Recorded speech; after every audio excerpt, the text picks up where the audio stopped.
Bonjour tout le monde, bienvenue à ITV Célébrité. Aujourd'hui, nous recevons Florence Naon à l'atelier de l'acteur. Et mon petit Christian? Nous sommes ici dans le 11e arrondissement et c'est Florence Naon qui nous a reçus et qui a accepté de nous faire une interview sensationnelle. Beaucoup d'amateurs et beaucoup de professionnels devraient écouter ses conseils. Elle est formidable. Et justement, elle arrive. Bonjour Thierry, bonjour Christian, vous allez bien? Alors, bienvenue à l'atelier de l'acteur, une école, j'ai pas envie de dire une école de théâtre, c'est plus une école d'acting. On apprend les techniques du jeu de l'acteur. Donc là, nous sommes sur scène. J'ai envie de vous dire, action, on y va?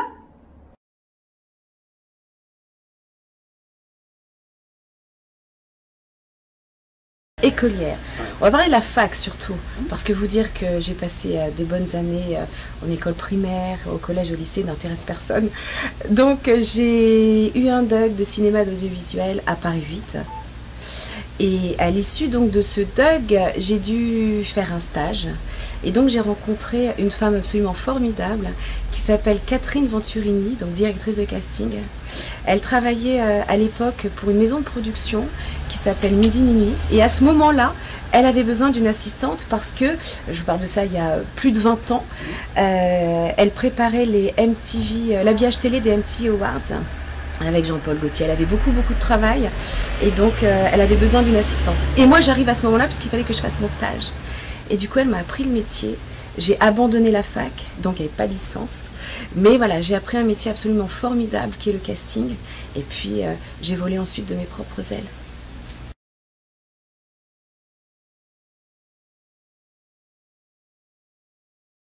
Alors, suite à ce métier donc de directrice de casting, que j'ai vraiment beaucoup aimé parce que je faisais donc le lien entre les comédiens et le réalisateur, à un moment donné de ce parcours professionnel, j'ai eu envie de déguiser davantage mon regard, le regard que je portais sur les comédiens.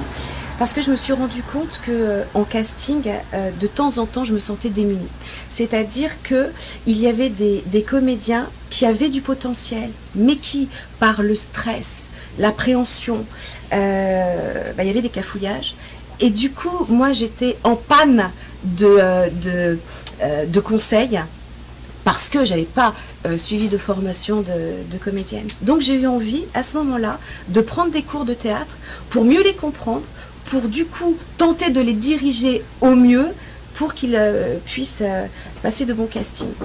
Et à partir de là, donc j'ai pris des cours dans des endroits complètement différents les uns des autres, certains vraiment dirigés théâtre, dans les cours de Jean-Laurent Cochet, dans d'autres écoles aussi où c'était plus de l'acting. Et l'idée c'est que ça m'a véritablement passionnée. Et comme je n'avais pas cet enjeu-là de devenir comédienne, du coup, j'avais plus de recul. J'avais pas la pression que mes camarades avaient pour passer des scènes, etc. Alors, il s'est passé quelque chose de formidable, du coup. C'est que, en étant observatrice de mes camarades, en étant très à l'écoute de mes professeurs, je me suis rendu compte qu'il y avait certains de mes camarades qui avaient un potentiel extraordinaire, mais tétanisés par le stress, la peur du regard de l'autre, le jugement, le manque de confiance. Du coup, ils n'osaient pas, par eux-mêmes, aller sur scène et exploiter ce qu'ils avaient en eux. Et moi, je me sentais frustrée de ça, alors que c'était eux qui étaient sur scène. Alors, je me suis demandé de quelle manière ça pouvait être possible d'aider ces personnes-là pour qu'ils puissent à un moment donné lâcher prise. Alors j'ai fait plusieurs écoles et j'ai vu la problématique. Cette problématique se répétait, c'était vraiment redondant. Alors j'ai eu l'idée, une idée folle, peut-être saugrenue, d'abandonner mon métier de directrice de casting et de monter moi-même ma propre école. Évidemment, à ce moment-là, je n'avais pas du tout l'intention de donner les cours, puisque ce n'était pas mon métier. Mais au moins, créer une école dans laquelle ces élèves-là, enfin les élèves en tous les cas, les personnes qui avaient vraiment envie de devenir comédien professionnel, puissent être sur scène en toute tranquillité et sans stress.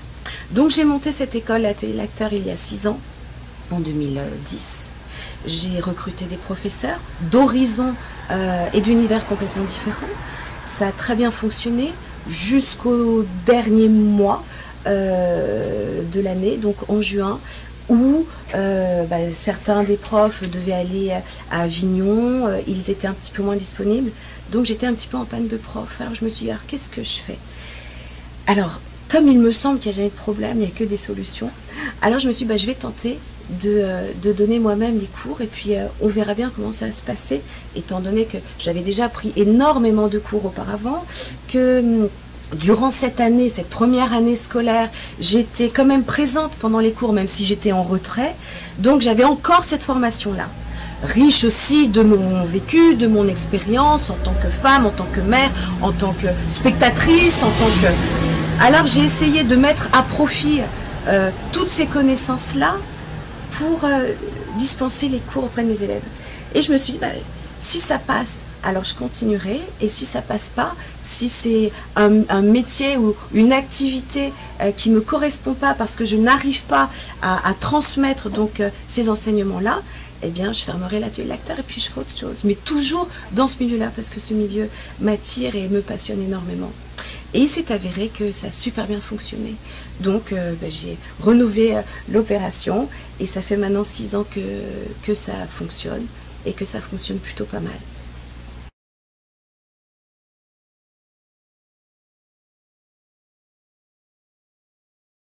Alors là, vous m'avez posé 2 questions. Oui. Alors pourquoi le 11e? Alors je vais vous expliquer, ça va être vraiment très très simple. Pourquoi le 11e? Parce que... pourquoi avoir créé l'atelier l'acteur dans le 11e? Parce que moi j'aime bien me faciliter la vie, et j'habite dans le 11e. Ce qui veut dire que j'ai des enfants. Mon fils est grand, donc il va tout seul à l'école. J'amène ma fille à l'école. Je n'aime pas courir, je n'aime pas être stressée, je n'aime pas prendre le métro, je n'aime pas les transports en commun. J'aime plein de choses, sinon, à part ça. Alors je me suis dit que c'était peut-être judicieux d'avoir une école à côté de chez moi, d'une part. D'autre part, le 11e arrondissement est un arrondissement que j'aime pour y vivre depuis déjà 20 ans. C'est un arrondissement que j'aime parce qu'il est riche, extrêmement riche. J'aime la population du 11e arrondissement. Et donc, c'était, j'allais dire, évident que mon école soit dans le 11e. Et comme par hasard, il y a beaucoup de comédiens connus. C'est ce que comme par hasard, alors ce qui est très très rigolo, effectivement, sachant que, à mon sens, le hasard n'existe pas, c'est d'ailleurs dans le 11e arrondissement que j'ai rencontré Olivier Marchal. Je l'ai croisé dans un magasin. Et voilà, donc on a discuté, et il a eu l'extrême gentillesse et générosité d'accepter de dispenser donc une masterclass avec mes élèves.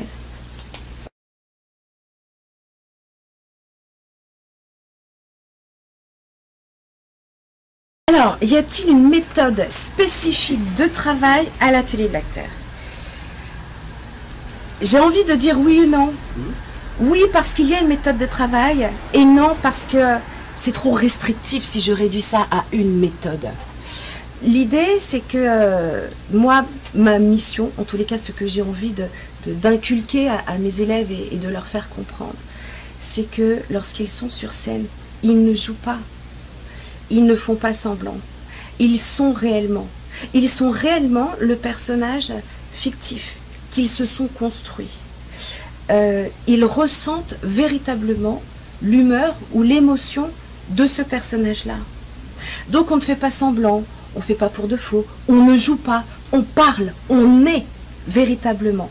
On est, et on est d'ailleurs, on est du verbe être, et on est parce qu'on donne naissance à son personnage fictif. Alors, quelle est la méthode? J'allais dire, il y en a 1001 des méthodes. La meilleure méthode est la méthode qui convient à mes élèves. N'empêche qu'il y a quand même un fil conducteur. J'aime la méthode de l'acteur studio. Maintenant, avec voilà, ma petite touche personnelle, je m'adapte à mes élèves. Moi, je pars du principe que les élèves, avec leur individualité et leur particularité, n'ont pas à s'adapter à moi et à ma méthode. C'est moi qui m'adapte à chacun de mes élèves. Pourquoi? Parce que parmi le panel d'élèves que j'ai, il y a autant d'élèves que de personnalités. D'accord? Avec des atouts, des freins, des peurs, des blocages, etc. Donc, parler de méthode pure et dure veut dire que cette méthode doit s'adapter à chacun des élèves. Alors qu'elle peut convenir à un tel, mais pas forcément à un tel. Pourquoi? Parce que chacun son rythme, chacun son potentiel, chacun ses problématiques. Donc du coup, j'essaye de m'adapter à chacun de mes élèves. Mais ce qu'il en ressort effectivement, c'est essayer de trouver la vérité et le potentiel en chacun. Parce qu'à partir du moment où un élève s'inscrit à l'atelier de l'acteur, ou d'ailleurs dans une autre école, hein, mais qui fait cette démarche-là, ça veut dire qu'il y a une envie, il y a une implication. Il y a un très très grand désir ou de devenir comédien professionnel parce qu'il y a des élèves qui s'inscrivent à l'atelier pour devenir acteurs ou d'autres qui ont déjà un métier mais qui par le biais de l'acting veulent développer le lâcher-prise, la confiance en soi, la prise de parole en public, etc. etc. Donc, l'idée, c'est de faire en sorte qu'à travers les scènes qu'ils choisissent, parce que moi je n'impose jamais rien, mais à travers les scènes qu'ils choisissent, à travers les personnages qu'ils construisent, à travers l'émotion avec laquelle ils ont envie de se connecter, ils puissent en fait aller chercher dans leur intériorité ces émotions-là et le potentiel qu'ils ont pour mener à bien leur interprétation et ne pas jouer mais être. Donc, je ne sais pas si on peut parler de méthode véritablement. C'est vrai qu'il y a un fil conducteur qui est la méthode de l'acteur studio, mais après, je m'adapte à la psychologie de mon élève en tant que personnage social.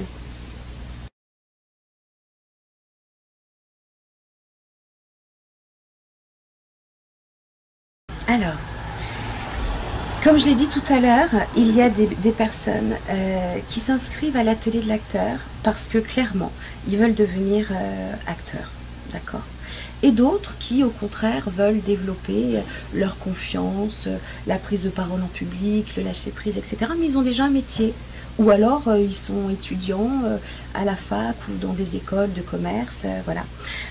L'idée, c'est que je ne cloisonne rien à l'atelier. Ça veut dire que tout ce petit monde-là se mélange et c'est extrêmement enrichissant parce que du coup, il n'y a pas de séparation, voilà. Et tout le monde apporte sa richesse, tout simplement. Donc tout le monde peut s'inscrire à l'atelier de l'acteur. Je parle même en termes d'âge et j'aimerais d'ailleurs vous raconter une petite histoire et parler d'un de mes élèves de l'année dernière. Alors, on peut s'inscrire à l'atelier de l'acteur à partir de 17-18 ans. Alors, pourquoi pas avant? C'est très simple. C'est parce qu'en fait, moi, je dispense mes cours dans la journée, le mardi, le jeudi et aussi le soir, le mardi soir, le mercredi soir. Ce qui veut dire que les petits jeunes de 13-14 ans, enfin les adolescents, ne peuvent pas prendre des cours à l'atelier parce que je ne dispense pas les cours le mercredi ou le week-end. Mis à part ça, donc on peut s'inscrire à l'atelier à partir de 18 ans, d'accord, et jusqu'à pas d'âge. L'année dernière, il y a un homme à la voix extrêmement péchue qui m'appelle. Péchu parce que passionné par le jeu d'acteur, et passionnant aussi parce qu'on parle pendant très très longtemps, il me raconte sa vie. Il me dit voilà, j'aimerais m'inscrire à l'atelier de l'acteur, mais je ne sais pas si ça va être possible vu mon âge. Alors je lui dis, écoutez, ne me donnez pas votre âge, ça m'est égal. À partir du moment où vous êtes très très impliqué et passionné, moi c'est ce que je recherche. J'ai besoin aussi qu'on me nourrisse en tant que prof pour que moi je puisse aussi vous nourrir en tant qu'élève.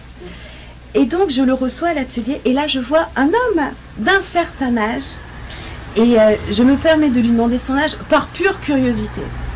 77 ans.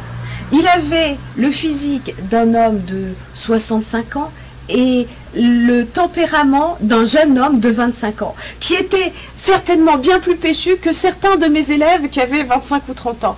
Et c'était un véritable plaisir de travailler avec lui parce que c'était comme un moteur. Voilà. Donc encore une fois, je ne cloisonne pas ni les niveaux, ni les objectifs, devenir comédien ou pas, et ni les âges. Et ce qui me permet en fait d'écrire des scènes intéressantes. Pourquoi? Parce qu'en fait, à l'atelier de l'acteur, étant donné que c'est de l'acting, on ne va pas travailler sur des scènes classiques, du répertoire classique français. C'est pas du théâtre, c'est vraiment de l'acting. Donc, en 6 ans de temps, il y a des élèves qui ont retranscrit des scènes de films. Ces scènes-là, je les ai mises donc dans des classeurs. Et puis les 5 autres classeurs qu'il y a sont des scènes ou des monologues que j'écris moi-même pour mes élèves. Ça veut dire que si j'ai des personnes d'âges différents, d'horizons différents, ça me permet en fait de me nourrir aussi et de m'inspirer d'eux pour écrire des scènes intéressantes.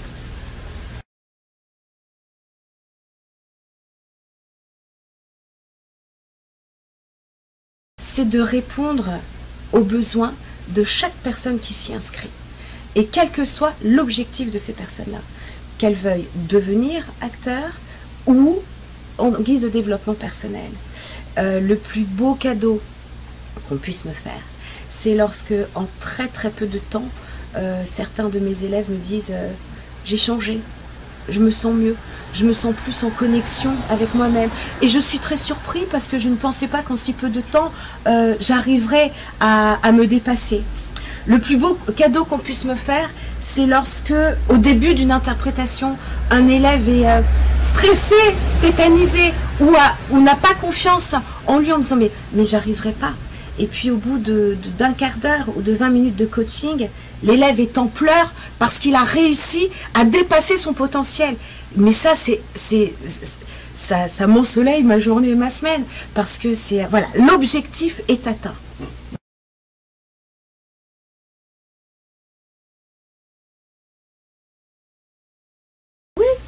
L'école propose aussi d'autres prestations, c'est-à-dire que je propose aussi des formations aux entreprises pour, voilà, justement, en guise de développement personnel. On sait bien que... Donc là, c'est du coaching d'entreprise. C'est ça, c'est-à-dire qu'un salarié, pour qu'il soit à l'aise dans la fonction qu'il occupe et qu'il soit productif et qu'il ait plaisir à aller au travail, il faut qu'il soit à l'aise.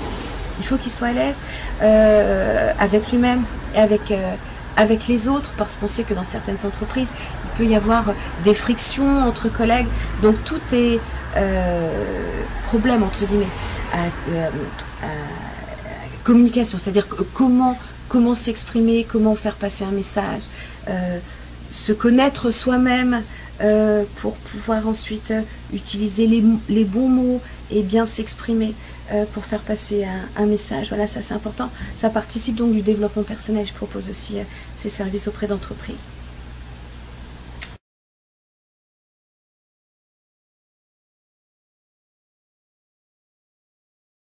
Les masterclass, jusqu'à présent, se sont faites avec des comédiens connus. Alors, moi, ce qui m'a intéressé dans les masterclass que j'ai faites avec Pascal Elbé et Olivier Marchal, c'est que les deux ont 3 casquettes. C'est-à-dire qu'ils sont scénaristes, comédiens et réalisateurs. Ça veut dire que c'est un espèce de 3 en 1 où j'ai pu offrir à mes élèves justement voilà, ce moment privilégié pendant lequel ils ont pu poser des questions bien précises par rapport au métier d'acteur, par rapport à la construction du personnage, comment se préparer à un casting, comment être sur un tournage, etc. Et certains de mes élèves ont eu l'opportunité aussi d'être coachés par eux, voilà, par l'intermédiaire de scènes qu'on a un peu travaillé à l'atelier. Je dis bien un peu pour qu'ils puissent ensuite avoir voilà, proposé donc ces scènes-là à Pascal Elbé ou à Olivier Marchal.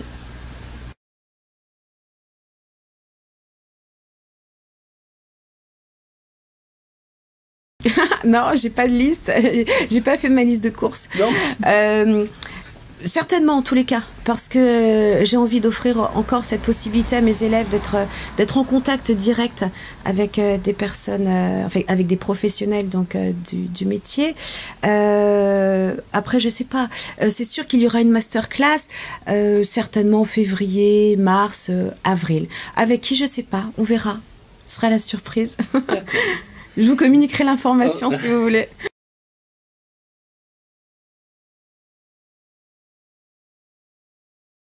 Non, moi ce qui me passionne vraiment, c'est le jeu de l'acteur, d'accord, et faire en sorte que la scène qu'ils proposent, qu'ils auront choisie, soit vraie, sincère.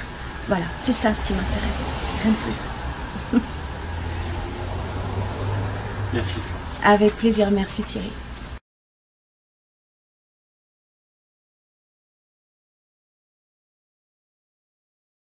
Bonjour Pauline. Bonjour. T'es légèrement en avance, oui, mais avec plaisir. Comme ça me permet de te présenter l'équipe fort sympathique de ITV Célébrité. Bonjour. Pauline, en fait, est élève à la télé L'Acteur. Et on avait rendez-vous ensemble pour un coaching parce qu'elle doit préparer un casting qui a lieu dans 2 jours. C'est ça. Mais ça tombe bien, je vais vous poser quelques questions. Ok, avec plaisir. Sur l'atelier de l'acteur. Ouais.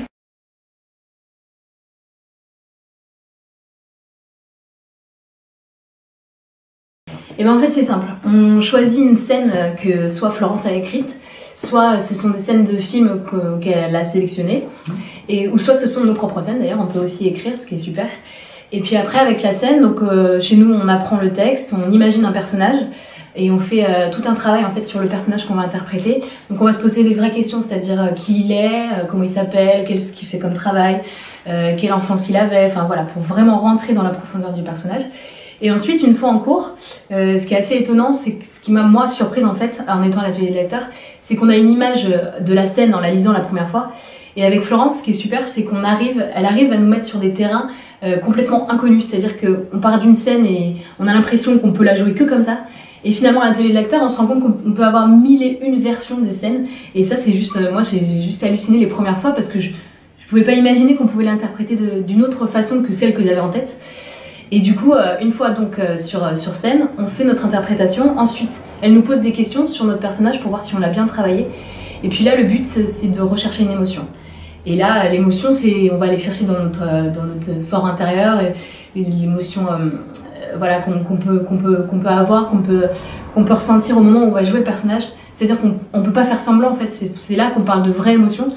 On ne peut pas faire semblant, on le ressent véritablement quand on connaît bien notre personnage. Et voilà, et Florence nous emmène vraiment sur des chemins qu'on ne pourrait même pas imaginer. Et faire une scène, par exemple, je donne un exemple, mais faire une scène un peu avec un personnage qui a l'air très très en colère sur la scène, et ben on peut finalement le rendre hyper joyeux. Il peut avoir des fous rires pendant une scène alors qu'on n'imaginait pas parce qu'il avait le texte vraiment retraçait plus de la colère qu'autre chose. Et puis en fait, on peut la faire en riant, en étant joyeux, en étant positif et tout. Enfin, voilà, j'aurais plein d'exemples, mais c'est ce qui m'a, moi, frappée, c'est cette imagination, en fait. Elle nous pousse à être toujours dans l'imaginatif, à aller voir encore plus loin des limites, et du coup, nous dépasser aussi. J'ai fait des scènes où je suis ressortie de là, où j'ai halluciné, en fait. J'ai dit, mais c'est un truc de fou, je l'imaginais pas comme ça. Je l'ai joué comme ça, mais je l'ai pas joué. J'ai été ce personnage. J'étais vraiment ce personnage au moment de la scène. Et ça, voilà, c'est juste génial. Justement, un comédien, c'est un caméléon. C'est ça. Donc c'est un bon professeur. Ah bah, très franchement, sincèrement, je me vois pas du tout aller dans une autre école. Ici, comme je l'ai dit tout à l'heure, j'apprends tous les jours. En fait, elle a les mots. Des fois, on n'a pas confiance en nous. Moi, je suis arrivée ici à l'atelier d'acteur, j'étais un peu pétrifiée à l'idée de jouer. Le regard des autres, voilà, la prise de parole et tout, c'était un petit peu compliqué. L'impro, pour moi, c'était la bête noire. J'avais l'impression que jamais j'allais m'en sortir. Et elle a cette facilité de nous mettre en confiance parce qu'elle aime ses élèves. Alors du coup, elle fait ça avec bienveillance et amour. Et surtout, elle est passionnée, donc ça en devient complètement passionnant. Elle a confiance en nous et on a confiance en elle, donc ça devient facile en fait. Facile de travailler avec elle en tout cas et d'aller vraiment chercher les émotions au plus profond, quoi. Parce que ouais, on fait pas semblant. Est-ce que vous passez souvent sur scène ? Carrément, c'est ça aussi le privilège de l'atelier de l'acteur, c'est qu'on a le temps en fait, parce qu'on prend le temps de passer donc tous sur scène, mais on prend le temps scène par scène, on est en petit comité, du coup c'est fait que voilà, on a le privilège de pouvoir passer sa scène, de prendre le temps d'aller vraiment chercher les émotions. On peut passer plusieurs fois, enfin moi je sais que je suis à hauteur de 9 heures de cours par semaine, et du coup je peux avoir une scène à chaque fois. Et c'est un réel privilège parce qu'il y a plein d'écoles de théâtre et de cinéma où on n'a pas forcément le temps de passer, où voilà, c'est 5 minutes et puis on passe à autre chose. Ici, non, on prend vraiment le temps d'être vraiment dans la profondeur de la scène et du personnage. Et c'est un privilège, vraiment. Si vous deviez définir l'atelier de l'acteur en quelques mots, ce serait quoi ? Les premiers mots qui me viennent, bienveillance, partage, amour, je suis désolée, mais ouais, amour, c'est un des mots aussi. Vérité. Est-ce que le jeu vous a aidé à améliorer d'autres points? Alors dans ma vie, oui. C'est-à-dire qu'au-delà de la création du personnage, il y a aussi un travail de développement personnel en fait qui est très très présent. C'est-à-dire que pour la confiance en soi, moi je sens une réelle évolution et en très peu de temps. Une confiance en soi qui est plus importante. La prise de parole aussi qui est beaucoup moins difficile qu'avant. Une espèce de, voilà, de confiance qu'elle arrive à nous transmettre. Comment elle est comme professeur, à part la confiance, comment elle est ça passe naturellement quand elle vous pose une question, vous vous sentez bien? Oui, complètement, c'est quelque chose de simple en fait, parce que comme je disais tout à l'heure, c'est bienveillant, donc c'est quelque chose de naturel entre elle et nous, et puis c'est instinctif, on se dit les choses, on n'a pas peur de dire les choses en fait, c'est ça. On n'a pas peur de dire quand on est peut-être un peu à côté, elle n'a pas peur de dire aussi qu'on peut faire plus. Du coup, elle fait en sorte qu'on se dépasse à chaque fois. Et dans ma vie personnelle, en tout cas, c'est l'écoute aussi que moi, personnellement, j'ai développée. Je suis beaucoup plus à l'écoute des autres et du coup, à l'écoute de moi-même aussi. Mais voilà, je prends le temps d'écouter les autres. En étant en cours ici, on prend le temps d'écouter les autres, de les voir jouer, de voir comment ils font, leur technique, de voir comment ils ressentent les choses. Et du coup, dans notre vie, à nous aussi, ça nous aide énormément. Parce que vous étiez si intérieur que ça, et vous êtes venu là, ça y est, il y a une éclosion qui s'est produite. En termes d'émotion, ouais, je pense que je gardais beaucoup les choses auparavant. C'est pas que je les ressentais pas, hein, c'est que je les gardais au fond. Et aujourd'hui, j'arrive plus à les exprimer, mais avec plus de recul, parce que je prends plus le temps d'écouter les autres. Et voilà, on a tous tendance à plus parler qu'écouter. Et en venant à ce cours-là, j'ai appris à juste me poser et écouter le ressenti des autres. Et c'est depuis que je prends les cours ici.